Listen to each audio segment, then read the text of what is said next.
Everyone wants to take their business, their skills, to the next level. Small and mid-sized business owners have exceptional insight into how to do this. They endure and thrive because they find ways to overcome the challenges that come their way, and they can teach us valuable lessons to apply to our own companies and lives. Stephen Nooner, founder and owner of Alkali, a company with a unique process that helps businesses more effectively buy and manage their insurance programs. And Bob Gibbons, builder of Riata Commercial Realty, a real estate advisor and tenant advocate, are two prominent Metroplex businessmen who, along with their weekly guests, will ask their and your probing questions, finding impactful solutions that will help you reach for the next level. Here are your hosts, Stephen Nooner and Bob Gibbons.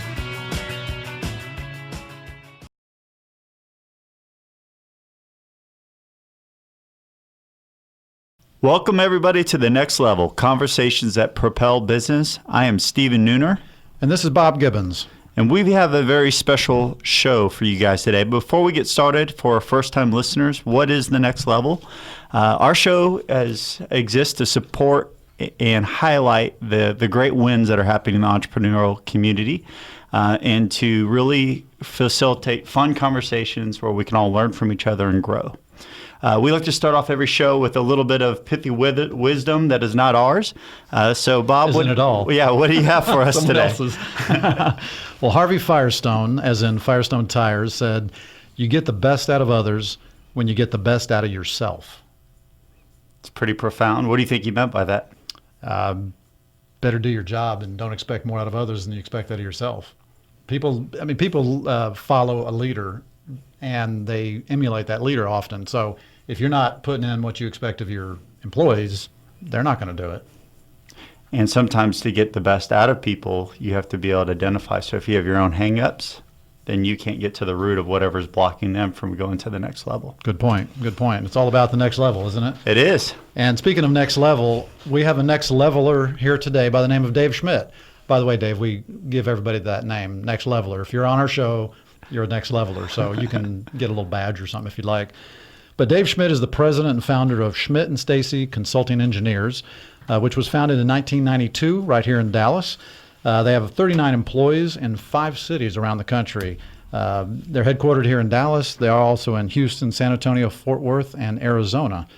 And you can find them on the web at SCHMIDT, and I'll spell that for you, SCHMIDT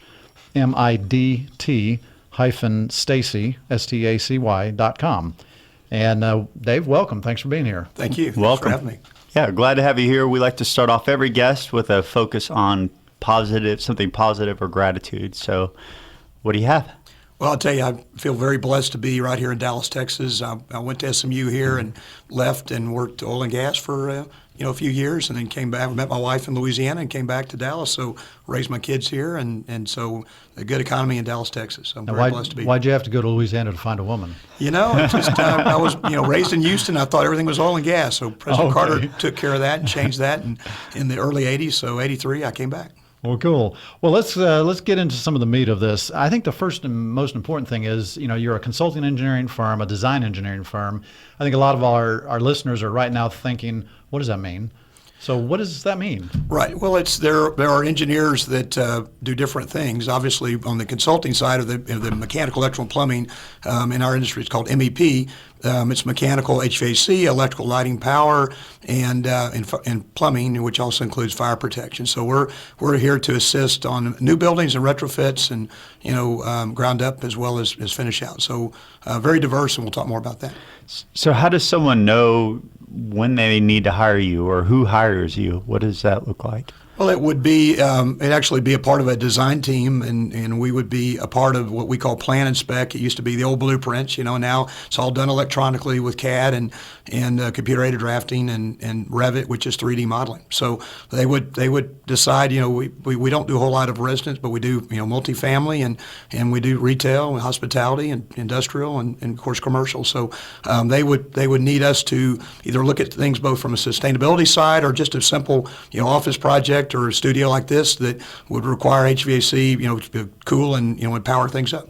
So when you mentioned the team, who's on that team, the design team you mentioned? Right. It would be, the ultimate client would be actually who would bring us on board and, kind of assemble that team. And it might be a real estate firm like a JLL that used to be the Staubach Company, or CB, or others, Transwestern or Bob's Company, of course, that would pull together and manage this whole process. So it would start with that, and then architects. It would be other consultants such as structural and civil to get the land ready. And when we already built the building, then it would immediately just roll right in with the architect working closely with the other engineers.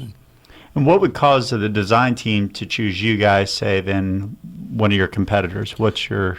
We're a little bit different, we think, as far as not the typical engineer, but we do think outside the box, and a lot of it is just being responsive. A lot of it is being ready to sitting on go and be ready to start the project, but able to produce plans that would allow the project to be permitted and quickly in the field, and where contractors could bid off of those plans, but also complete the construction. So it's basically the roadmap, to get the job done. So all the people that work for you pretty much are professional engineers that are licensed, and they've got a degree in engineering? A big percentage are. I mean, we do have, again, on the plumbing side, that's from the School of Hard Knocks, and a lot of the plumbers are working toward degrees or working toward accreditation, or they may be lead AP on the sustainability side. But a lot are, engineers, either mechanical or electrical. And today's world, the hot degree is an architectural engineer, maybe out of Kansas State or Nebraska. And you said out of the box. So, I don't know how out of the box this is anymore, but the lead thing. Can you explain that? And is that a passing fad, or is this the real deal in the future? Yeah, it's really here to stay. I mean, other big cities like Chicago were really serious about it. So a lot of the mayors, still do get together. I forget what the annual event is where all the mayors come, but I think they recently came to Dallas, and Mayor Rawlings was really big into it, and said, let's get this Dallas Green Building Code going. So even though a building may not be certified, through the LEED system, and there are other systems available or in other ways to get certification, but it still has to go through the proper steps to create a green building. And so we could probably talk all day about that, but again, a lot of buildings have a USGBC certification, and so there's even a movement called 2030 to bring back buildings to more of a green, less water, less energy. So what exactly does LEED stand for? You're going to stump me on that. I should know. And I shouldn't have prepped you. I'm not. I should know. I'm on this 2030, and I've got several LEED APs. And we maybe during break we'll pull that up real quick. I know it's like leadership and engineering and design, something or other. I don't really know exactly. Yeah, the minute I brought it up, I was like, okay, they're definitely going to ask that. So that's somebody easily Googled, but USGBC has that certification established, and so there are platinum steps. You can become top level, would be platinum, and then gold, and then silver. And then on down the line of just a plain certification. And there's Green Globe out of Canada. That's another certification as well. And I guess, as you know, my company is representing companies, tenants that lease space in office buildings or warehouses. And I can't tell you honestly that I've ever had a single tenant who has said, I want to be in a energy efficient building, or a LEEDs building, or a sustainable building. They never use those terms, but maybe that's because I'm not representing huge companies. I mean, are you finding that the end users of these buildings are the ones driving this boat, or is it the developers, or is it just the regulators? I think it's more on, a combination of both, but more on the development side, more of compliance with the City of Dallas now, and the finish out certification is a LEED CI, commercial interiors, certification. And so the buildings, say a good example would be, Granite's building, 1717, that you have the gables and you have the office tower, and they went through certification, and then tenants will move in there and go LEED CI. I'm sure the new buildings, McKinney and Olive, and are moving that way. Yeah, I know all the developers use that in their marketing. Absolutely, and that's a big thing in marketing, to set themselves apart and tell them why they're better than an older building. But I just haven't seen the tenants. I think that is true. Okay, and it may just be more knowledge and reason that people would, as they know more, they may pursue it. Switching gears a little, I'm curious, and I think it's worth sharing. So how did you end up starting your company? Okay, well, back in Bob and I were talking, earlier today that when we go back a few years, and when I moved to Dallas, there was a firm, Brady Lorman Pendleton, that I joined them. Ironically, my brother-in-law was with Placidol with the Hunts, and they had just completed Thanksgiving Tower downtown, and ironically, Jonas Woods, a local individual, has purchased that building. We're working with Jonas on that and some other things. We were talking about Trinity Forest. He's involved in that development down south, the new golf course for the Byron Nelson. But so because of Brady Lorman Pendleton, they did a lot of projects where, Heinz, Jack Brady came out of Houston, and they did projects for Heinz then, and then when they came to Dallas, they started doing work for Trammell Crow, and so that created some opportunities for us. And in today's economy, we're doing work for Harlan Crow, one of the sons, and Lucy Billingsley, one of the daughters. But the Crescent project came along, and we rolled into the Crescent project as a new building. We're still doing work there. But in 1991, we kind of had fought through that firm had fought through some challenges doing work across the nation, doing work for Lincoln Property Company in Charlotte and Chicago. But coming back full circle, the economy seemed like it was really in a lull, and it was just, we had backed off size-wise, and there was a father and son that ran that firm, and they decided that the opportunities weren't there for Ed Stacey, which became my business partner, and myself, and so we spun off and kind of jumped off the cliff together and said, hey, we'll start this firm. And so we started in January '92 with two of us, and quickly grew it, because as a consulting firm, you need a team. So kind of a lack of vision for growth and opportunity for you caused you to seek it elsewhere? Right. They had pulled back the reins, exactly, and we said, no, we think that the economy will pick up soon, and sure enough, it really did. I mean, 92, 93, there was a lot of growth, and still challenges, starting a new firm. Now, we're sitting here in 2015, and there's some people that are in the business today, in the development business and the architectural business, et cetera, who have not seen a down market yet. Right. And in my experience, there has not been a bigger, horrible market for real estate than the late 80s, early 90s. So starting a business in 1992 in probably the worst possible depression in real estate forever, how did you survive? Yeah, well, we of course learned the challenges. I mean, most engineers don't understand. Most engineers really don't understand that they're the finance side of things, and and I did not go on to get my MBA, but anyway, it basically it's I guess in a way a long story, but how did we survive? We just jumped out there, and the computer-aided drafting helped. That technology was evolving, so we embraced that, and really just allowed ourselves to be open to clients that already knew us, and and said, well, we're behind you. And Lincoln Property Company was one of those that took us on the road in Florida and up in the D.C. area.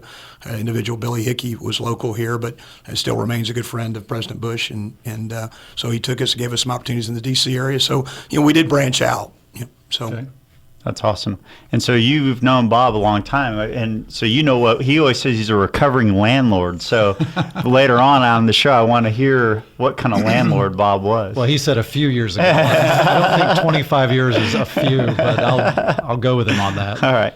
Well, people say two heads are better than one, but what do you do when your founding partner wants to hang it up? Stick around after the break, and we'll learn.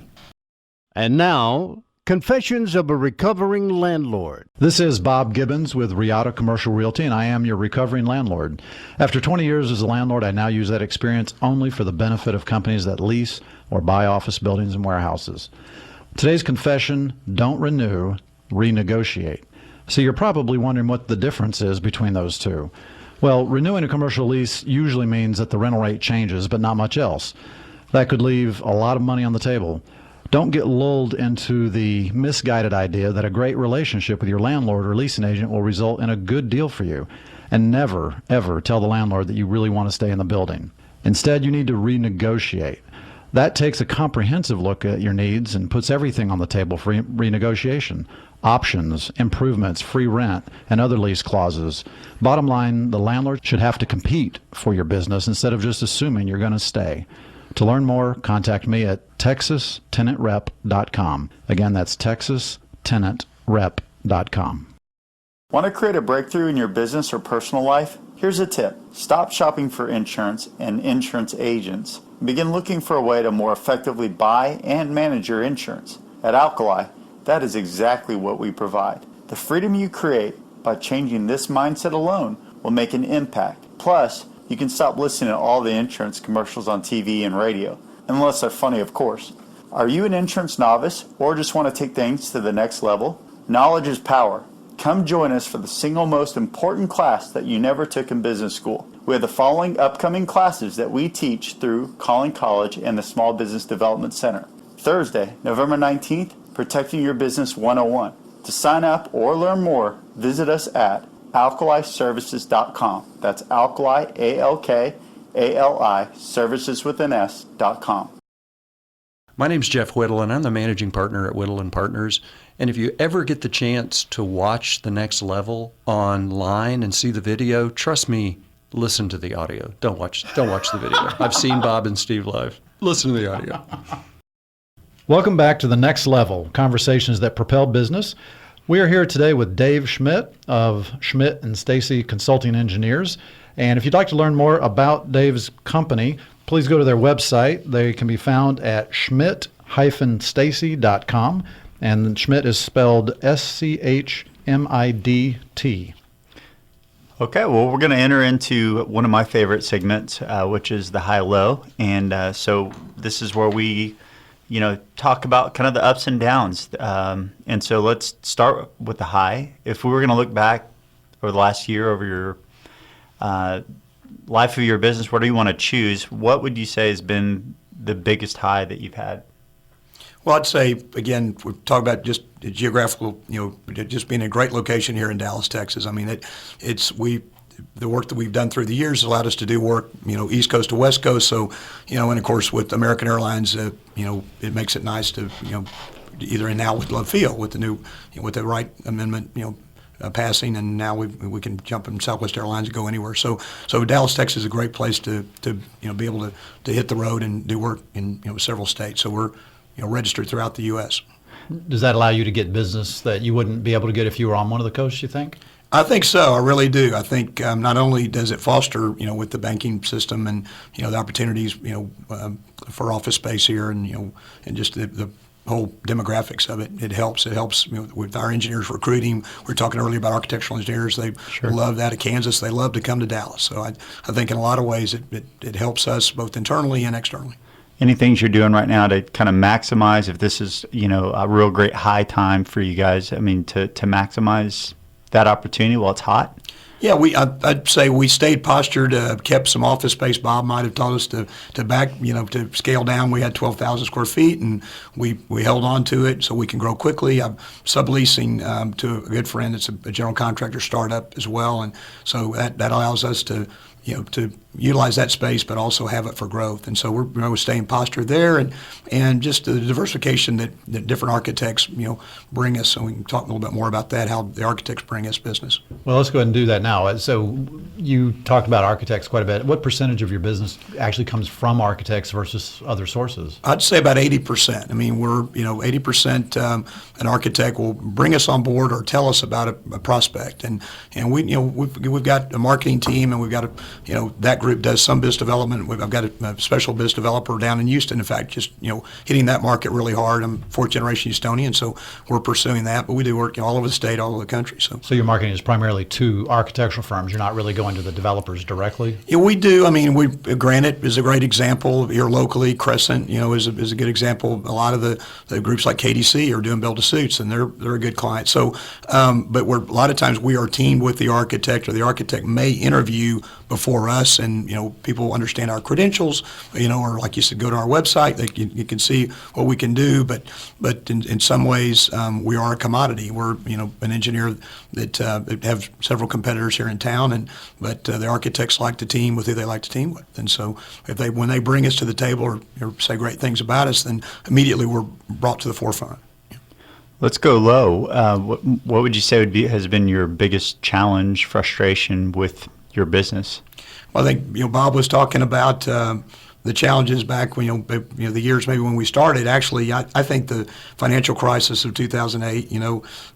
When I guess you look back. My dad was born in 1913, and so I'd heard a little bit about the Great Depression, and in the late 20s, going through the 30s, and he was 16, going through his 20s, and so then thrown into World War II, and so. I think 2008, though, for my generation, I'm, in my late 50s, and just that was really tough. I mean, it hit us hard in 2008. Mm-hmm. We went from $7 million in revenues down to $2.5 million, and we 17 years without laying anybody off. We had to have 2 waves of layoffs, and kind of in between, we zeroed down to or backed off to everybody worked about 80% of their hours, and so. How did you get through that? What brought you through that? What did you focus on because that's a huge hit. Yeah. It is. I mean, we talked a little bit earlier about lead and sustainability. We focused on that immediately. We had some of our engineers get their accreditation, and so we were postured for that. We had invested the summer of 2008 over $100,000 through the grace of some of the good bankers friends that allowed us to be able to get the software and hardware that we needed, and so we were postured with that. Spent that time late 2008.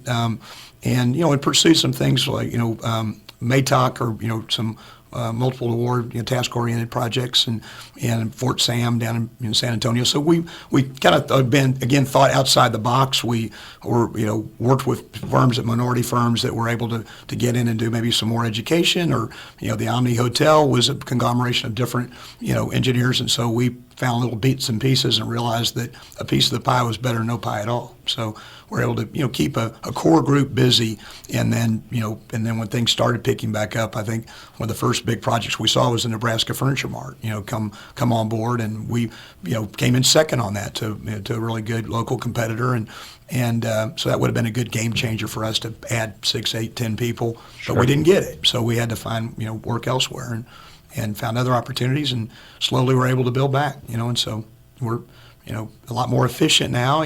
Not that we had too much. We weren't lean enough, I guess, back then, but we thought we had some gappers that would, in our business we have to be responsive, so we have to be ready.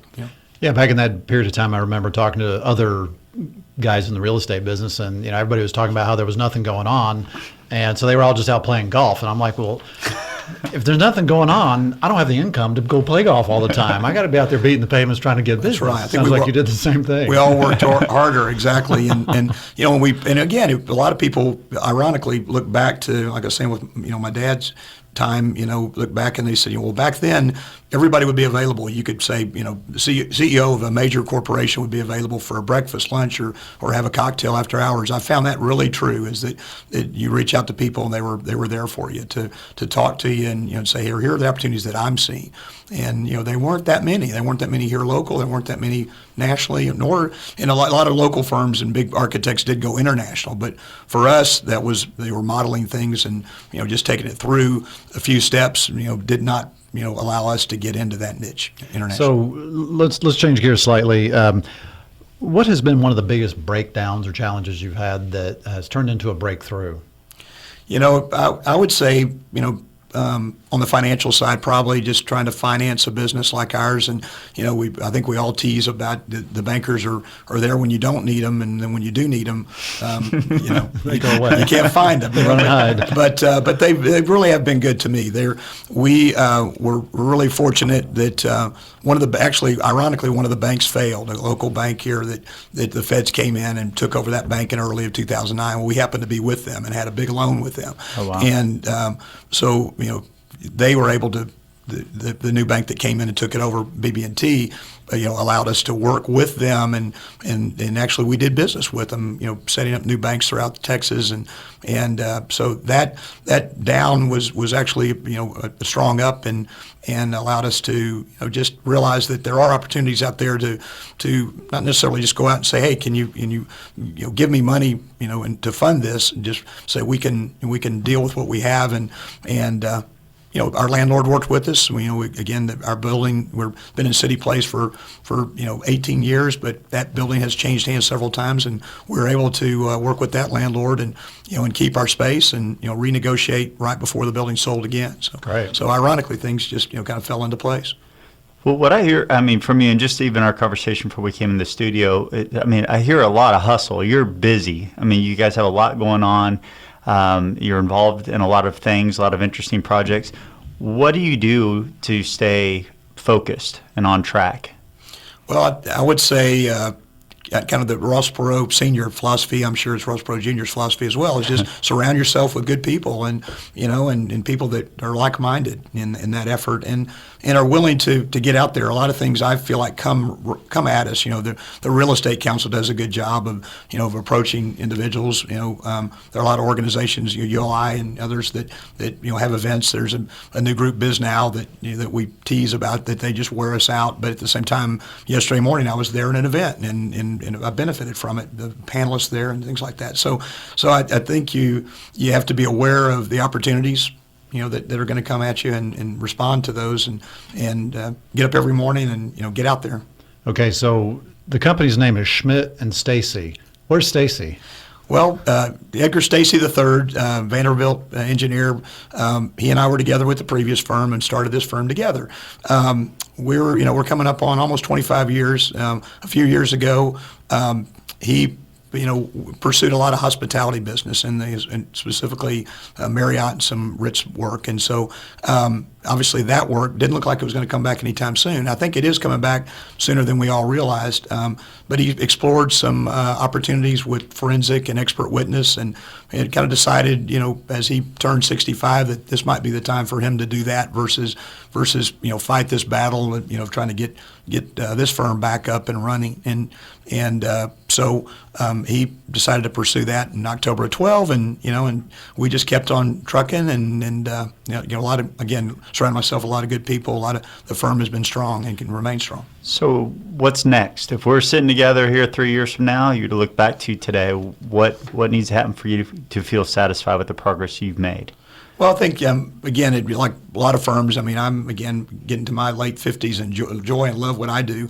I want the balance. My family, I think we touched on that, or we visited a little bit about that earlier, about just how important that is to not become a workaholic, to stay balanced. So a lot of that is the transition and allowing, other leaders within our firm to step up and take key positions and growth. And we talked about in Houston, I've got, we didn't even list it, but we've got one individual that was on the conference call with me this morning in the Mid-Atlantic. So, Mid-Atlantic, we can handle all the way from the Carolinas on up to the D.C. area. And so, kind of giving those people the opportunity and keep growing this firm where it's strong, not only in the Dallas-Fort Worth area, but throughout the nation. So real quick, somebody decides they're going to go open up a consulting engineering firm in a market where you aren't. What are the 2 or 3 pieces of advice you would give him or her to become successful like you've been? Well, I would say, financially, be funded.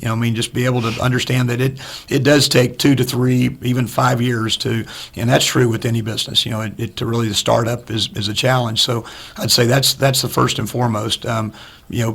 Be cognizant of the relationships that you build and that allow those to foster new business and then I'd say third, just be real focused on new business and and business development and the marketing approach to that. Have a good brand and be careful that brand stays strong.